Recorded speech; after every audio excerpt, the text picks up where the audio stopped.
Hello guys, നല്ല മഴ നിർത്താതെ പെയ്ത സമയത്ത് നമ്മുടെ ബാണാസുര സാഗർ ഡാമിൻ്റെ ഷട്ടർ തുറന്ന അന്നത്തെ വീഡിയോ ഇന്നിപ്പോൾ എൻ്റെ ഗാലറിയിൽ ഞാൻ കണ്ടപ്പോൾ തോന്നി നമ്മുടെ പ്രാദേശികമായിട്ടുള്ള കാഴ്ച നിങ്ങൾക്ക് കൂടി കാണിച്ചു തരണം എന്നുള്ളത്.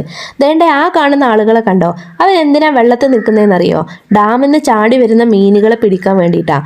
ഇവിടെ മാത്രമല്ല കേട്ടോ, പാലത്തിൻ്റെ അപ്പുറത്തൊക്കെ കുറേ പേര് കൊട്ടവഞ്ചിയിൽ മീനിപ്പോൾ വരും എന്ന് പറഞ്ഞ് കണ്ണിൽ എണ്ണ ഒഴിച്ച് കാത്തിരിക്കുന്നുണ്ട്.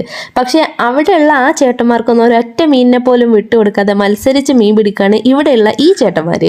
ഇനി വെള്ളത്തിലുള്ളവർ മീൻ വരുന്നത് കണ്ടിട്ടില്ലെങ്കിൽ കരയിൽ എന്നെപ്പോലെ കാണാൻ വന്ന ആളുകളുണ്ടല്ലോ, കൂവി വിളിച്ച് വിവരം പറഞ്ഞു കൊടുക്കും. ദാണ്ടെ ഡാമിൽ നിന്ന് ചാടുന്ന മീനെല്ലാം താഴെയുള്ള പാറയിൽ തട്ടി തലയടിച്ച് മലർന്ന് പൊങ്ങിക്കടന്ന് വരുന്നത് ശരിക്കും നമുക്ക് പുറത്ത് നിന്നിട്ട് കാണാൻ കഴിയും. ആ ചേട്ടൻ്റെ അടുക്കലുള്ള മീനിനെ കണ്ടോ? അതേപോലെ 25-ലധികം മീനുകളെ കിട്ടിയിട്ടുള്ള ഒരു ഗ്യാങ് തന്നെ ഇവിടെ ഉണ്ടായിരുന്നു അന്ന്. പിന്നെ ഈ മീനൊക്കെ ഇവർ എന്ത് ചെയ്യുമെന്നും കൂടി അറിയണ്ടേ? ചിലരൊക്കെ വീട്ടിൽ കൊണ്ടുപോകും, പക്ഷെ ഒട്ടുമിക്ക ആൾക്കാരും വില പേശി വിൽക്കും. ഇതൊക്കെ